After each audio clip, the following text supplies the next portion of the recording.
welcome back, guys. Hey, I want to plug real quick Kempter Kustoms for making me that awesome piece of man jewelry that you see on the back of the truck. They make hitch plates. They also make a roof rack. They make license plates, badges, all custom metalworking. They're a little shop in Alabama. If you're looking for a hitch plate or something like that, or some custom badging, before you pull the trigger on that thing you saw on Amazon Prime, give them a look. Like I said, they're just a small shop out of Alabama. USA made by hand. It takes you, it might take a week or two for it to come in.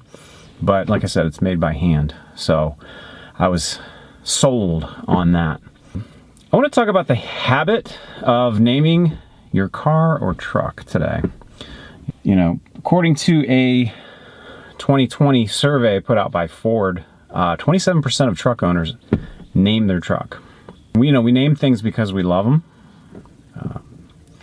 And apparently we love them enough to give up, they also, in the same survey, they plugged people. They're like, would you rather give up your truck or would you rather give up alcohol or coffee or Netflix? And, 87% of the people surveyed, or 82% of the people surveyed said they'd rather give up streaming services than their truck. And 71% said they'd give up drinking coffee. 79% said they'd give up drinking alcohol. So if you love your truck enough to give up coffee, or the Busch Latte, then I see nothing weird about naming it. First person I ever knew that named a vehicle was my pal Desi in high school. He drove I forget what year it was, but I went to high school back in the 90s, so, it was a $500 Nissan Sentra. And it was so rusted out that he could reach in through the rusted gaping holes in the door panels and unlock the thing. If we ever hit a bump in that thing, the struts were so clapped that we would, be doing this for a quarter mile, half mile down the road. So he named the Sentra Estella. That was his name for it. And I thought this was pretty clever. We had to read Great Expectations in high school. And if you remember that story, there's a girl in it by the name of Estella. She's brought up by the heartbroken Mrs. Havisham. Mrs. Havisham's a very memorable character. She stops all the clocks the moment she was stood up at the altar for her wedding. So she has this grudge against men. So she raises her daughter to be just a stone cold man-eater. And she's constantly sort of toying with the emotions of the protagonist, Pip. So my friend Desi was like connecting the dots, and he's like, this car, when it's good, when life is good, we're cruising around, going to the Bubba Cola machine. I don't know if we were the only group that did that. Hanging outside of Save-A-Lot, skateboarding, taking us to the Dollar Film. But when the car decided not to run, it was always the most inconvenient time, and we'd be stranded. So he named it Estella because he was trying to put his finger on just how fickle that car could be.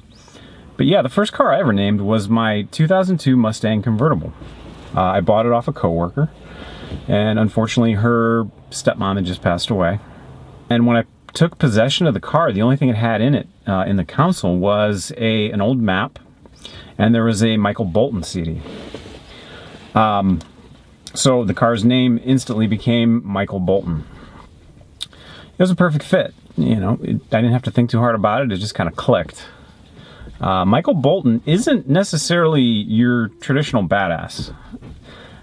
His music, in fact, is up there with, guys like Kenny G and maybe even Barry Manilow. But he's enough of a badass to flutter some pulses when he hits those high notes. And, that once upon a time mane of unruly hair. I jokingly refer to my Mustang as a little bit of a granny car. Not only was it owned by a grandma before I took hold of it, but it's a 3.8 liter V6. But it's got a little bit of an edge to it, sort of like Michael Bolton, making music for the grannies, but he's got an edge. I threw on a cold air intake, bolted on some duals, and she growls. So, it's kind of hilarious in a way because it's, paired with its British racing green, so paired with that, it's certainly an icon of an earlier time, much like Michael Bolton himself. There's also something about the word bolt, if I'm going to get all linguistic on you. that implies speed. And it was a perfect name for that car. This truck I knew pretty instantly as Venom. Before I get into how I knew that, I want to discuss a book. No, not Great Expectations. I want to discuss another book. As you may or may not know, I'm kind of a literary dude. I've been an avid reader since, the age of 8. I earned an MFA in creative writing before I was 30. I've written half a dozen published short stories, about 1 million poems, at least one novella that I'm convinced will never see the light of day. Couple plays, and all kinds of random drivel, including what you're listening to right now. Anyway, with this mindset, I have to come to believe that if it is a valuable or curious human trait, we have seen it drawn somewhere in classic literature. And I want to talk about John Steinbeck's Travels with Charlie, which I believe in many ways helped popularize and perhaps define the modern overlanding movement. It is, or is it more of a phenomenon? I don't know. It is a book about a dude and his dog, traveling in a truck with a camper bed. Steinbeck names his 1960 3/4-ton GMC Rocinante after Don Quixote's horse. Now, it is, of course, a self-deprecating little joke. As you may know, Quixote was delusional and, often fancied himself way more of a badass than he was. And he was often on impossible quests, like to slay the windmills. But, so what's the connection? Steinbeck knew that his journey across America, in order to rediscover the America that he was famous for having written about, was a little bit of an impossible and delusional ordeal. Like, how do you come to know the character of a country just by traveling around its perimeter? It was both incredibly romantic and kind of silly. And so in that tradition, Steinbeck likened himself to Quixote in this endeavor, which I'd like to do an entire vlog on this book, because I'm reading it right now. I'm getting a lot of joy out of it. It's fascinating. It's funny. But I'll keep it at this. So the tradition of naming your truck has some pretty rad origins in classic literature, and is most certainly tied, I'm sure, to the practice of naming your horse. Well, Mustang? Does that count as a horse? So you may ask, why Venom? Well, to start with, I've been into comics since I was maybe about 12 years old. Spidey in particular. I collected those comics back in the day. I actually happen to have Venom's first appearance right here. Well, at least his first full appearance. I still got the price tag. I bought this back in the day for 25 bucks. Now you'd never touch it for that. But so I've been an avid comic book reader for a really long time. We'll start with the basics and then work through the shades of nuance. I'll avoid trying to go down a rabbit hole with the whole Clintar species, which would get really nerdy and way too long. So you've already listened to me ramble on enough if you've stuck with me this far, which, by the way, if you've stuck with me this far, props to you. So the obvious connections, the truck's nearly 6,000 pounds with 395 horsepower and 410 pounds of torque. In other words, it's a big black badass, much like Venom. I mean, it's huge. The name Venom itself is pretty gnarly. The first layer of nuance lies in this idea that vehicles are an extension of our own bodies.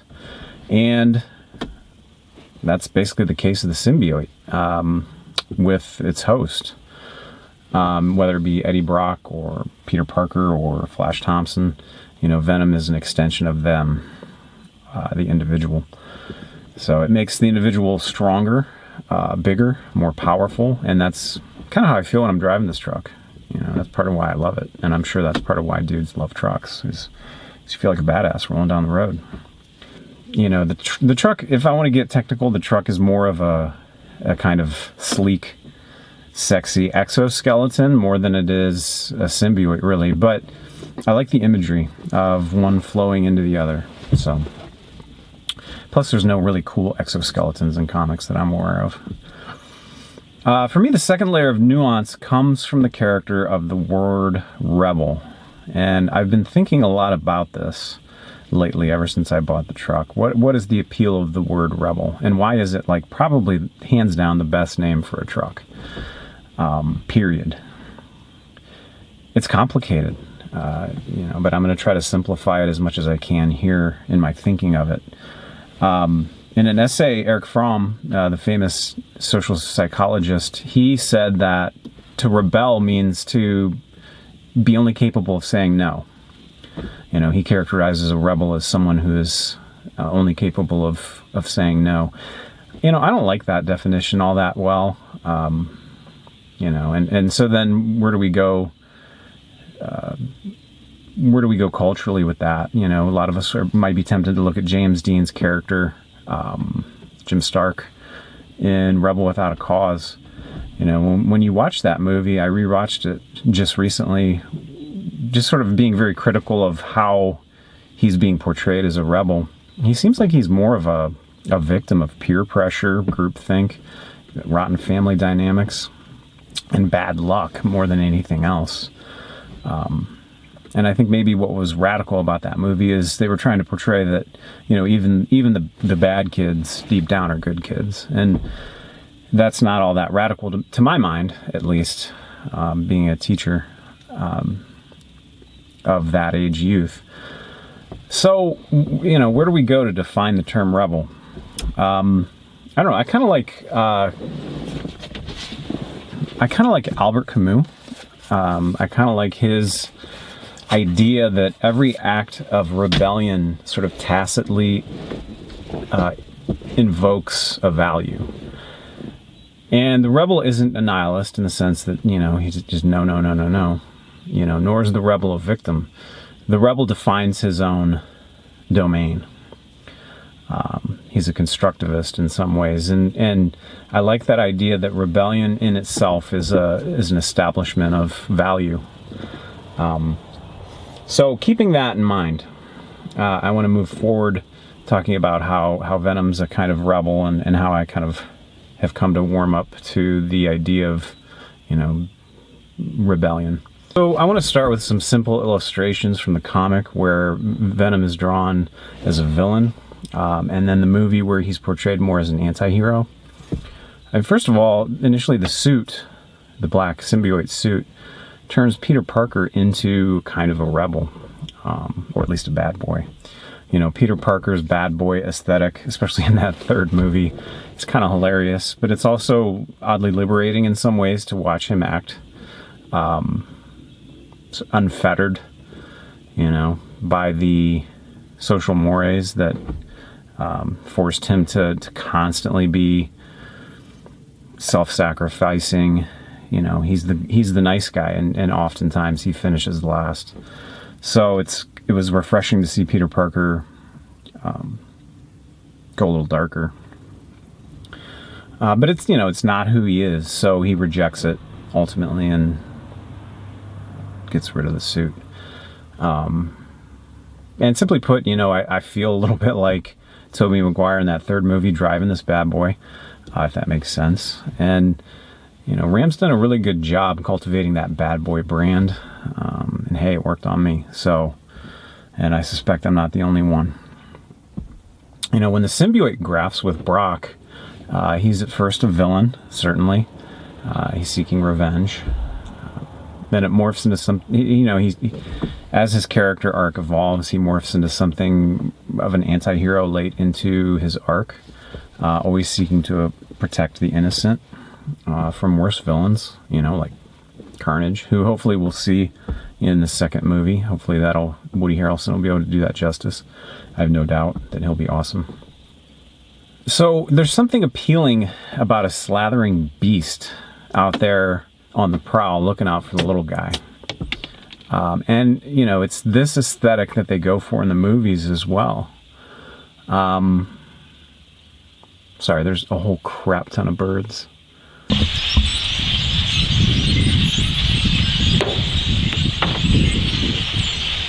And they're dropping crap on my vehicles. That's not cool. Slathering beast looking out for the little guy. You know, this is the aesthetic that they go for in the movie.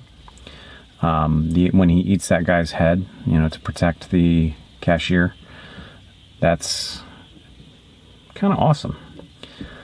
You know, the anti-hero, he's appealing in comics, or she, in comics and literature, you know, whether we're talking Jessica Jones, one of my favorite female anti-heroes, or Venom.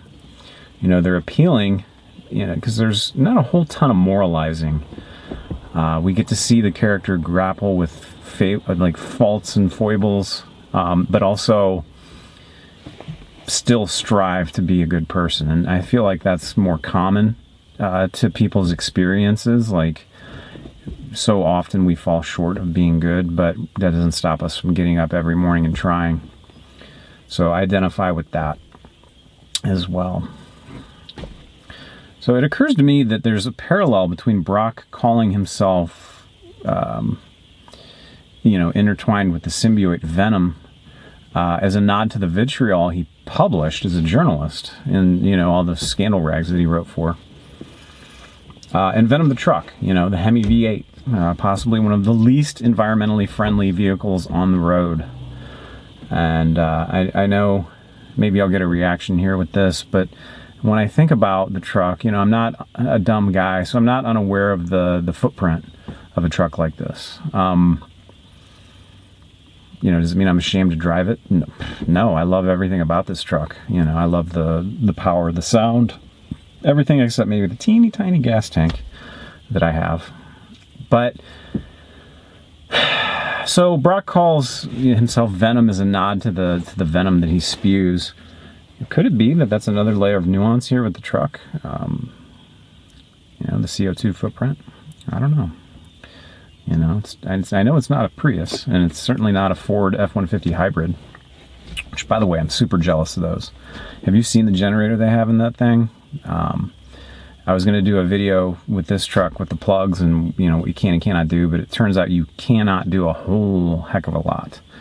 So about the baddest thing I can run here is a jigsaw. And in the meantime, Ford guys are running welders out of the back of their truck. So, you know, I say that not without a little hint of jealousy. But that's another layer that occurs to me when I think about the name. When I thought about the name of the truck, it just kind of, you know, all instantly kind of synthesized in my mind at once.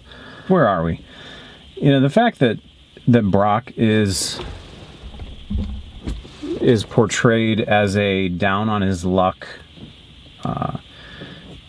journalist, expose journalist with a heart of gold, it kind of hits me right in the feels. You know, I guess I've got a soft spot for down on their luck writers who are looking to stand up for the little guy and do a little good in the meantime. You know, which brings me back to Steinbeck.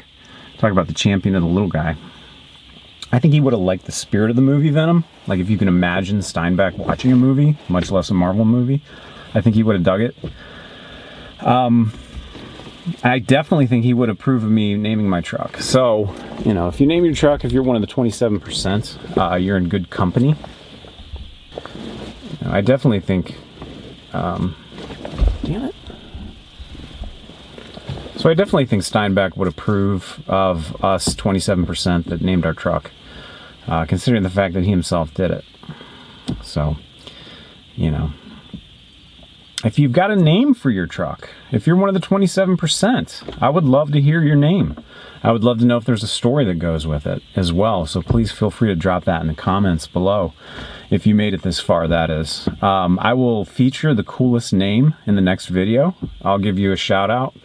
I'll plug your Instagram, your YouTube, whatever.